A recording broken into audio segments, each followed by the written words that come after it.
Okay. A GMO is? Okay. I am doing a project on the topic of GMOs. Genetically modified Organisms. Yes, ma'am. Do you guys know anything? Have you heard anything about GMOs? Don't ask me. Ask you. You're the science man. I'm an English teacher. I know nothing. Yeah? You do? Okay. Do you know what a GMO is? I've heard of them. Yep. Yeah? Okay. Don't know much about it, And do you know anything about GMOs? Oh, yes. Yes, you do? Okay. Yes. GMO stands for genetically modified organisms. Farmers are using these crops to increase crop yield, which in turn pays the farmers more. The increased crop yield helps feed our exponentially growing population. These GMOs decrease risks of disease, frost, and the destruction done by herbicide and pesticide sprays. The seeds are manipulated in a petri dish by altering the DNA and inserting new genes, which defend against many main risks. A danger with these new crops is that they can pollinate with other plants and can contaminate many other species. It is impossible to contain the pollen once you have introduced the GMO.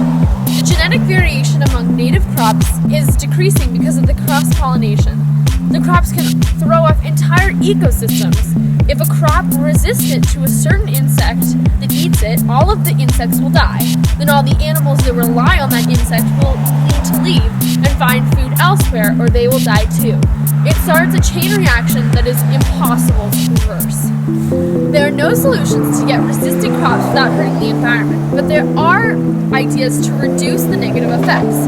One of them is building a polycultural system. This means planting several different kinds of crops in one area. This can be much more productive, much more resistant to weeds, and less susceptible to pests and drought. This makes harvesting much more difficult, however, and cannot successfully be used by the farms which mass produce many of the fruits and vegetables we find in the grocery store.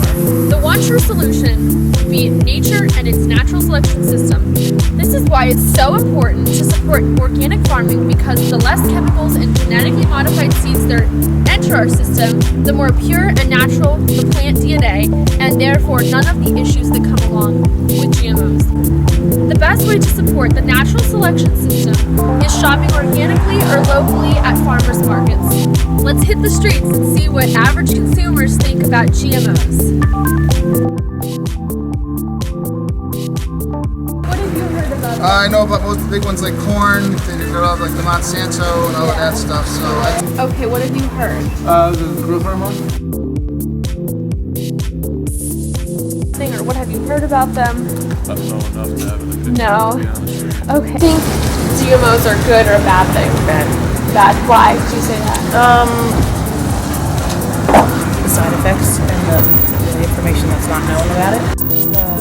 Allergic reactions. Okay. Allergies. So the effects it has on the human body. Okay. Yeah. And not only that, but even like the insects and stuff.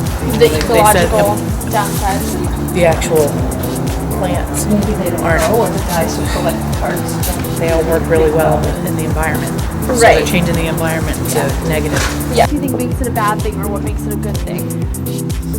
I'm fear-based. That's where all my stuff comes So from. it sounds Rational. rational. Yes. So I don't have any science behind that. He may have better. I'm good with it for in general. So you just Yeah. don't go to extremes, and you're just kind of picking and choosing what's already happening naturally. Right. And then just like, okay, well, we see this happening in nature, so they focus on that and make that trait happen. So that's part of it. And I think other parts of it, I don't know what they're doing. So. Okay. It's gonna be a good thing? No, it can't be a good it can't be a good thing. Why do you say that?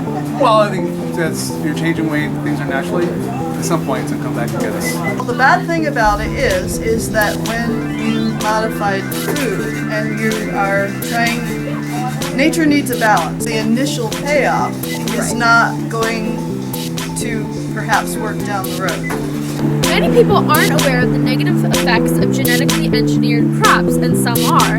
This is one topic that is very relevant in our ever-growing world.